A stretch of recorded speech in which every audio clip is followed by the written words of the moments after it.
ahead, Jeff. Thanks, Aaron. Hi, Alex. Hey. Obviously, you're 5 months out, I think, from the World Cup, give or take. How much does a competition like this prepare you and your teammates for the World Cup, and in what ways does it prepare you, if that's the case? Yeah, this tournament is always a big tournament for us because it's always really good competition.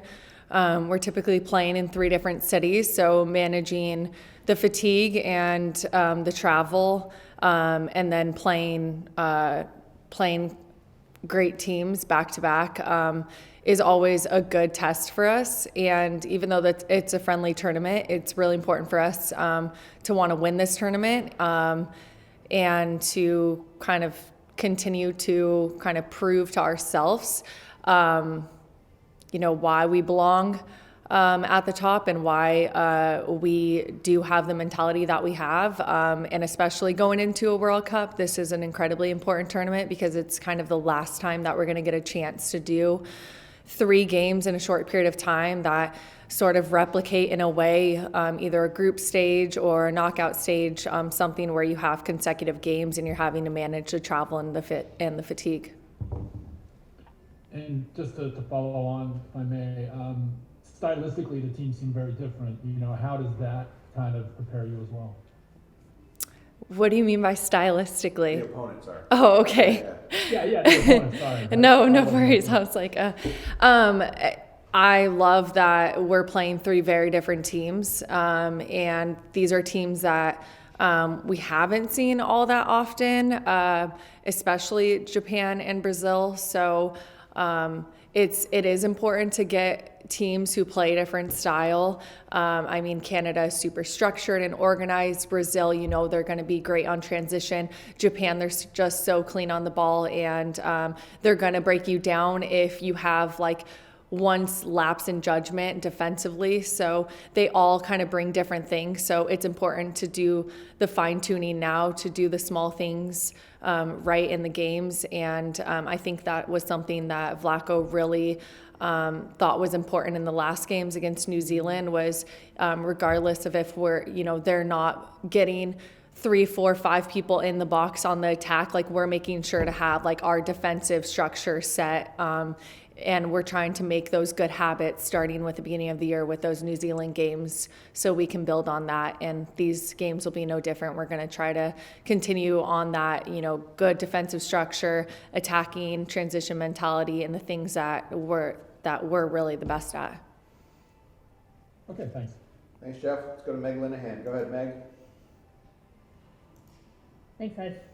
Alex, Becky Sauerbrunn just had a pretty fire op-ed in her local newspaper last year. The team playing in Florida wore wristbands that said protect trans kids. It feels like it's really bubbling up again in terms of an overall discussion around the sports world and beyond, but having the games in Florida and Texas again, how much is this on the team's mind for 2023? I think that our team has incredible advocates, and I did read what Becky said, and she is a true leader, not only, within our team, but standing up for trans kids and being an ally and advocate for a lot of groups who are targeted. And, playing in Florida and Texas, that's something that the team definitely needs to look at. I think just even talking about it is good. And the inclusion of trans kids in sports is the inclusion of kids in sports. Everyone should have the ability to play sport.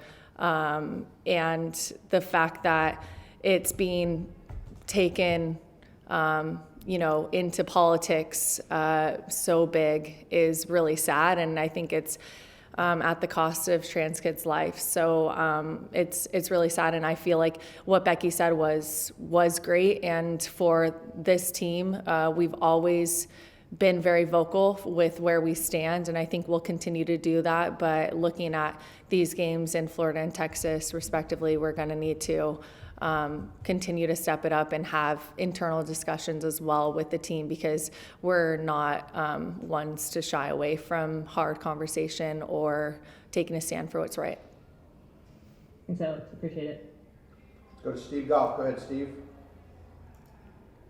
Yeah, thanks for your time. Along those lines, there's been some controversy about the World Cup coming up, and FIFA reportedly signing a sponsorship deal with the Saudi Tourism Authority. Wondering if you have any thoughts on that, or if the team has discussed it at all, given your larger role in women's soccer and in sport in general. Yeah, I mean, listen, I think it's bizarre that FIFA has looked to have a Visit Saudi sponsorship for the Women's World Cup when I, myself, Alex Morgan, would not even be supported and accepted in that country. So I just don't understand it. I think that what Saudi Arabia can do is put efforts into their women's team that was just formed only a couple of years ago and doesn't even have a current ranking within the FIFA ranking system because of the such few games that they've played. So that would be my advice to them, and I really hope that that FIFA does the right thing. I mean, pretty much everyone has spoken out against that because morally it just doesn't make sense. Great, thanks, Alex. Thanks, Steve. Jonathan Tannenwald, go ahead. Thanks, Aaron. Thanks, Alex. Always fine. We've seen it's changed the subject admittedly. We're in now the cycle of the World Cup bonus payments coming together for what the men did, and now it's the women's team's year to make their contribution to the pot in the end of 23. You guys catch your portion of of what's to come. Has that been discussed, among, I realize it's a sensitive discussion, it's only for the players who make the World Cup team, but, has that come up at all? What's your sense of how that's been going and what the opportunity is to contribute to it this year? Sorry, it kind of cut out. Are you talking about the pot of the winnings between the men and the women? Yeah, the combined prize money pot. Okay. Yeah, so that's definitely a discussion for the PAs and for both PA player associations and U.S. Soccer to have together. Assuming it will be those players that feature in the World Cup, not feature in the World Cup, but are part of the roster of their respective World Cup teams. We fought, really hard for equal pay and treatment with the men under U.S. Soccer as employees, and we're very proud to be part of that moving forward and put that behind us. So now we are really looking forward to kind of doing our part in the World Cup and sharing the winnings all together equally. Thanks, Does JT. it feel different, and have yet there any time for any conversations with the men's players?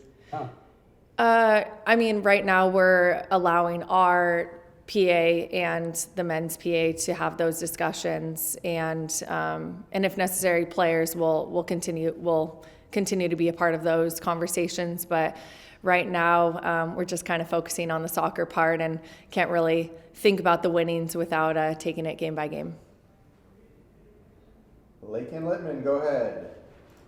Oh, sorry, I muted you. You're unmuted. All right, go ahead. Thanks, Aaron. Right. Hey, Alex. How would you describe the team's identity right now? Is it in a place that you want it to be 5-ish months out from the World Cup? And if not, what needs to change? I think we're exactly where we need to be right now. The identity is a strong one and is one that we're continuing to build on. I think we have a really strong mix of younger players and more experienced players. And I think at this point, everyone is gelling as one team. We all hold each other and ourselves accountable every single day in training and in games. We don't shy away from getting into each other if someone's not, doing the work they need to be doing or not tracking back. We have to hold each other accountable right now. So I think that this team is definitely going in the right direction and will be peaking at the right time. And I think that this tournament, the SheBelieves Cup, is just a huge one for us.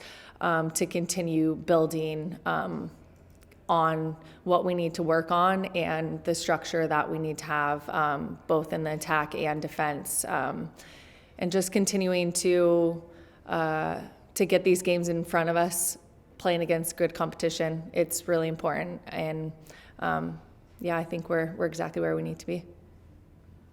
Great, thank you.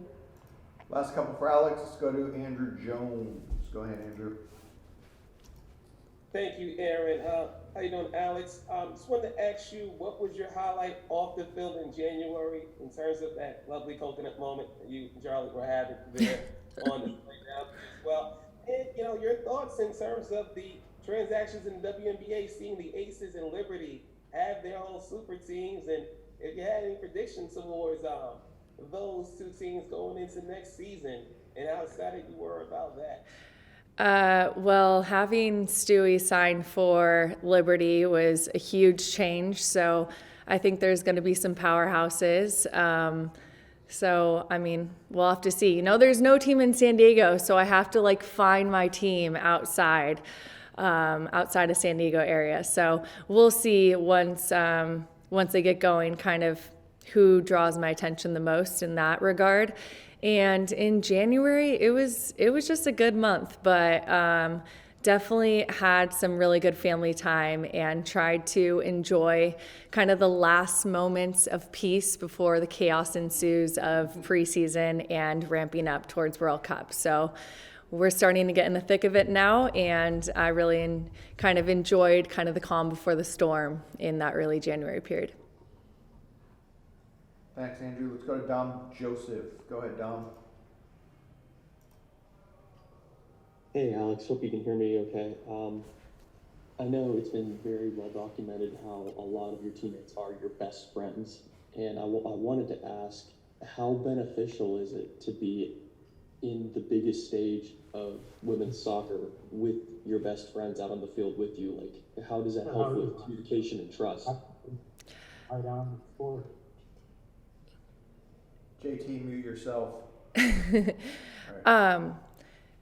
Well, I do love my teammates, and I've been on this team for, 12, 13 years or so. And we've gone through a lot of players, but I feel like this team is something special. It takes something special to endure such a pressure cooker environment. I do really respect the players on this team, just the work ethic and the respect that we have for each other, kind of that understanding and that mentality that we're going to have each other's backs, both on and off the field. A lot of them are my really good friends, but at the end of the day, we all just respect each other, and we'll really do anything for each other, especially on the field, but also off the field. So it's always going to help with team chemistry, and we're hoping to continue to build that because I have some teammates with an age difference of 10 or 12 years. So you have to find that common ground. You have to create conversation and be able to kind of get to know each other on a deeper level in order to continue that chemistry on the field. All right. Before we go to the last question, I would be remiss if I didn't mention that Alex is getting celebrated for her 200th cap before the first game in Orlando, which of course was one of her pro stops. And 100 caps is amazing, and 200 is incredible. So congrats to Alex, and we'll honor her before that game with her family, which should be fun. Yes. Charlie's coming in, right? She'll be there, Okay. and a lot of my family. Well, let's go to Eric Poloni for the last one for Alex. Thank you. Alex, earlier Taylor Kornieck was asked about your influence on her. Obviously, you've had time together in Orlando, and now you're in San Diego, and now she's joined you on the national team. Talk a little bit about her growth and what you've seen, the change in her game. Taylor is a really special person. She has just taken everything in stride, and her journey at the pro level hasn't been the easiest, but she's just done so well with what she's been dealt. And from playing in Orlando and being thrown in a bunch of different positions to coming to San Diego and kind of being able to play with her again and seeing her also in a couple of different positions, then coming in with the national team and being put at both 10, 9, 6, 8, she has just been able to take it with stride, and she's just trying to learn as much as she can. She's a super humble person, and sometimes doesn't recognize exactly how much talent she really has, because for being such a presence on the field and how tall she is, she actually has incredible feet, and she's super crafty. So I think that she's going to have a long career, both at the pro level and with the national team. She's already just started to make her mark, and it's great to see her being rewarded with some game time and do so well at San Diego as well. And I'm just very honored to be her teammate, both at San Diego and with the national team.